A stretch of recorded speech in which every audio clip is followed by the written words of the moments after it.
Saya lebih mahal ya. Kok yang gue surprise, kok Mbak Alisa ngerti ya gitu. Ngerti dong. Ya ngerti. Itu karena banyak ini Mbak ya, orang yang kena. Karena dia kan main Twitter, banyak terekspos di Twitter. Iya. Oh iya. Ngerti bukan berarti punya akun. Karena aku nggak ngerti Mas Mbak. Padahal kita menganggap Mbak Alisa ini simbol moralitas ini. Betul. Simbol moralitas. Iya, kalau Mbak Alisa aja udah relate sama moralitas. Berarti semua yang bermoral juga relate. Harus ada yang menjembatani dengan para kiai-kiai itu. Oh, makanya harus mengerti bahasa-bahasa ini Mbak. Haram jadah ini harus di. Kan supaya harusnya halal halal ya. Ya. Nah, mungkin ini mengingatkan ini sebelum siapa namanya Mas Iwan. Mas Iwan ini adalah forum yang benar-benar ini kayaknya Mbak Cheryl karena nggak tahu apa namanya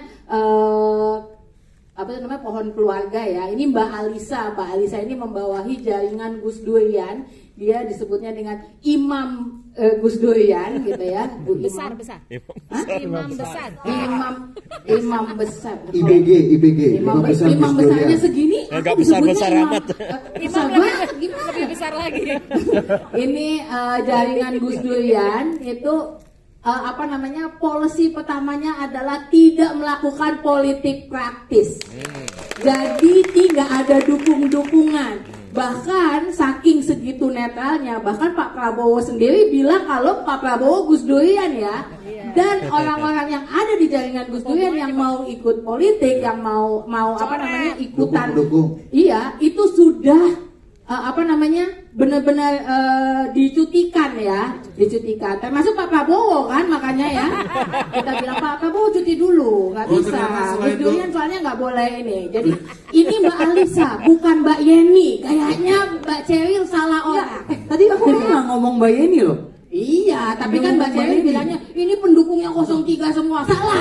Tapi yang jelas Pak Prabowo itu sudah minta doa restu dari Ibu Sinta. Iya, dan saya senang karena Mbak Cheryl ngejelasin panjang lebar ya tentang visi misinya 02. Tadi saya karena saya tadi takut, ya Pak Prabowo Gus. Selain 25 tahun Banser juga Gus Durian ya. Iya. Nah, makanya tadi aku senang loh, Mbak Cheryl menjelaskan panjang lebar soal visi misinya pasangan 02. Aku tadi pikirnya Mbak Cheryl cuma akan bilang Pak Prabowo adalah orang yang paling ikhlas, terus selesai gitu. Saya tutup wassalamualaikum. Tadinya aku pikir mau gitu doang. Ternyata enggak. Itu udah dibantah sama Mbak Yeni, katanya nggak pernah tuh papa saya ngomong gitu. Bukan. Ya, udah ini ya, udah. Kamu kenapa sih? Sudah membahayakan kami ya sudah. Ya, kami masih mencari nafkah. Anda enak. Banyak motor Anda. Warisan Anda banyak. Ya. Ini warisan Anda semua nih. Bagus juga lu nggak ngasih lu ya. Warisannya umat bos. Iya. Nggak bisa duitin Pak. Tergantung caranya. Iya. Ngerti aja Anda. Iya. Makanya ini sangat mewakili orang-orang politik nih ngomongnya nih. Iya. Oke. Kalau gitu makanya lu tuh ikut kelas-kelas entrepreneur gitu dong. Sukses dari dini gitu. Iya, gimana mengkapitalisasi dukungan umat. Nah, gitu dong. Itulah makanya ini pluralisme, moderasi ya kan. Keberagaman nggak konkret. Ada yang tahu kan tuh siapa kan? Mengkapitalisasi umat dong. Saya kan coba lihat purchasing powernya tinggi nih. Itu betul tadi yang ngomong Wahid yang bukan anak Gus Dur. Oke. Berikutnya. Yang berikutnya. Ya, dia udah ini apa sih? Ini yang lain pada bilang, ini kok dia nggak ada hosting sendiri sih? Iya, Ini karena dukungan ya? Bukan karena dukungan.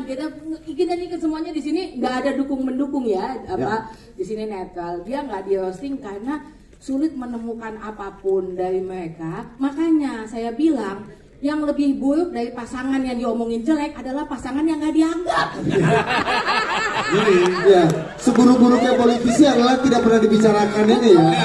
Teorinya gimana? Teorinya Budi punya teori. Apa? 01 itu simbol apa? 01 itu simbol perubahan. Nah, 02 simbol keberlanjutan. 03 masih didiskusikan. Kalau kita bilangnya berubah-ubah. Anda nggak boleh berubah-ubah. Udah jatuh udah. Diam dulu. Ini giliran ada bahan aku mau bikin langsung ya. Iya. Mantan host soalnya, biasanya gue yang mimpin. Padahal Mbak Inaya tuh cocok loh kampanye buat 03 loh. Kenapa? Karena setiap debat kostumnya beda-beda terus. Juga kostumnya beda-beda. Oke, Mas Iwan hari ini udah mulai senang ya karena ini datang anak-anak muda ya, bukan ibu-ibu. Kan dia takut loh kalau yang datang ibu-ibu kendeng, ibu-ibu wadas gitu kan. Alhamdulillah Kak, yang datang bukan ibu-ibu. Ini yang datang anak muda. Anak-anak muda Saya orang Purworejo loh. Aduh. Pertanyaan pertama, mediamu apa? Media apa? Bentar. Mas Iwan, Padahal Oppo itu merek handphone. Bukan media itu, bukan media itu. ayo kami persilakan Mas Iwan, tapi sebelumnya KTP-nya mana? Kamu harusnya ganti ya Iwan single. Jangan Iwan bujang. Mainkan bujang. Silakan. Sudah aku bilang kok bertempur juga kau. Berunding nikah masuk juga. Silakan. 3 menit ya. Selalu. 3. Iya selalu. Kita coba patuh dan taat aturan. Nanti silahkan diingatkan. Oke, bismillahirrahmanirrahim. Assalamualaikum warahmatullahi wabarakatuh. Waalaikumsalam. Selamat sore teman-teman semuanya. Sebelumnya tadi diminta untuk menjelaskan banyak hal mengenai visi misi. Rasa-rasanya tidak cukup dalam waktu 3 menit, tapi saya akan menyampaikan beberapa hal. Saya terlibat di tim pemenangan muda dan kita coba menyampaikan beberapa mengenai gagasan karena Mas Ganjar dan Prof Mahfud mendukung politik nilai dan politik gagasan. Itu pertama. Kedua, ketika berbicara mengenai konsep gagasan besar dari Mas Ganjar dan Prof Mahfud, statement pertama yang selalu diulang-ulang oleh mereka berdua adalah hari ini demokrasi kita tidak sedang baik-baik saja. Maka mohon maaf sekali kalau tadi dikatakan banyak yang bebas berpendapat, tapi bagaimana dengan Haris Azhar dan Fathia? Bagaimana dengan teman-teman kita yang selalu dikriminalisasi? Bagaimana dengan Melki? Bagaimana dengan para ketua-ketua BEM yang selalu juga dikriminalisasi? Kalau demokrasi itu benar-benar baik-baik saja, kita tidak akan menemukan fenomena-fenomena ini. Maka menyoal mengenai demokrasi, pertama, Mas Ganjar dan Prof Mahfud adalah orang yang sangat komit dengan membuka sebebas-bebasnya pemikiran, perbedaan, karena mereka percaya itu adalah salah satu keniscayaan. Memulai hari pertama kampanye, Mas Ganjar dan Prof Mahfud berbagi tugas. Prof Mahfud pergi ke Sabang, Mas Ganjar pergi ke Merauke, ingin menandakan, menyimbolkan bahwa Indonesia bukan hanya Pulau Jawa, politik bukan hanya milik orang Jawa, walaupun banyak orang bilang Jawa adalah kunci, tapi politik Pilpres adalah milik Negara Kesatuan Republik Indonesia. Itu PKM. Wah, diinterupsi. Bahaya ini. Dari Sabang sampai Merauke, keliling dari daerah satu daerah lain, ingin mendengarkan berbagai banyak hal. Ini menandakan ingin mendengarkan secara langsung dari rakyat. Berbicara soal demokrasi tadi, mereka berdua adalah orang yang komit. Tidak pernah Mas Ganjar melaporkan orang-orang yang mengkritik soal kasus Wadas maupun soal Kendeng. Tidak ada. Bahkan saya sampaikan hari ini, teman-teman, saya adalah saksi hidup. Saya ketua BEM Undip tahun 2022. Saya adalah orang yang berdiri bertempur bersama Mas Ganjar di depan kantor gubernur pada saat itu. Tapi mungkin banyak orang bertanya, kenapa saya hari ini berdiri di sini? Karena dalam konsep tertentu saya melihat beliau adalah pemimpin yang fair, gentleman, dan tidak lari dari masalah. Buktinya, pada saat itu kami menuntut, pagar beliau buka, kami masuk, kami berikan tuntutan kami, dan tidak lama. Soal Wadas, Mas Ganjar telepon Kapolda. Tarik semua aparat kepolisian. Kondusifkan desa Wadas. Tidak lama dalam 1 minggu, Mas Ganjar datang ke lokasi. Mengunjungi warga, berdiskusi dengan warga, dan semua warga-warga yang ditangkap dibebaskan. Yang ketiga, persoalan ganti rugi. Sampai detik ini, saya kira semua hampir sudah selesai, walaupun masih ada melalui beberapa proses. Jadi beliau adalah sosok yang benar-benar tidak lari dari masalah, walaupun masalah itu bukan dimulai dari dirinya. Itu yang paling penting. Berbicara soal apa lagi? Mengenai HAM. Sangat komit Mas Ganjar dalam debat membicarakan komitmen mengenai menegakkan hukum, menegakkan keadilan. Beliau sosok yang sangat bersih, sangat patuh. Bahkan Jawa Tengah pernah mendapatkan penghargaan dari KPK sebagai salah satu provinsi yang cukup transparan menerapkan e-governance. Prof. Mahfud sebagai pendekar hukum, salah seorang Menko Polhukam yang berani membuka kasus Asabri, Jiwasraya, berani berbicara soal Verdi Sambo, bahkan yang terakhir mengenai tindak pidana pencucian keuangan di Kementerian Keuangan. Dua sosok ini sangat lengkap. Berbicara soal lingkungan, di dalam visi misi ditetapkan di situ disebutkan mewujudkan lingkungan hidup melalui pembangunan perwujudan ekonomi hijau dan ekonomi biru.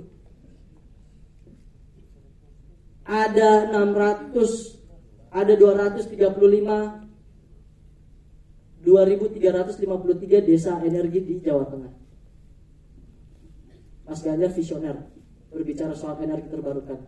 Dan Provinsi Jawa Tengah menjadi percontohan daerah energi senasional.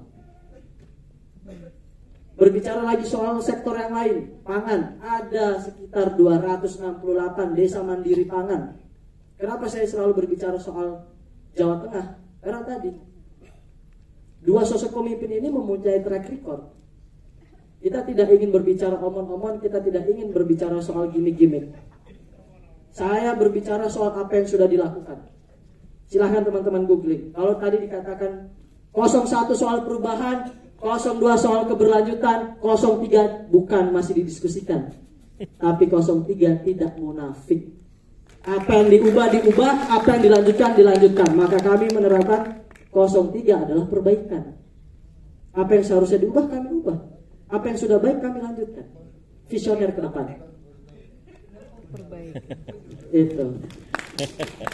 Mungkin itu beberapa hal ya, dan juga mengenai kasus berbicara soal sektor anti korupsi. Kita bisa lihat bagaimana track record dari sosok beliau berdua. Saya kira bersih, tidak ada pernah terjerat kasus korupsi.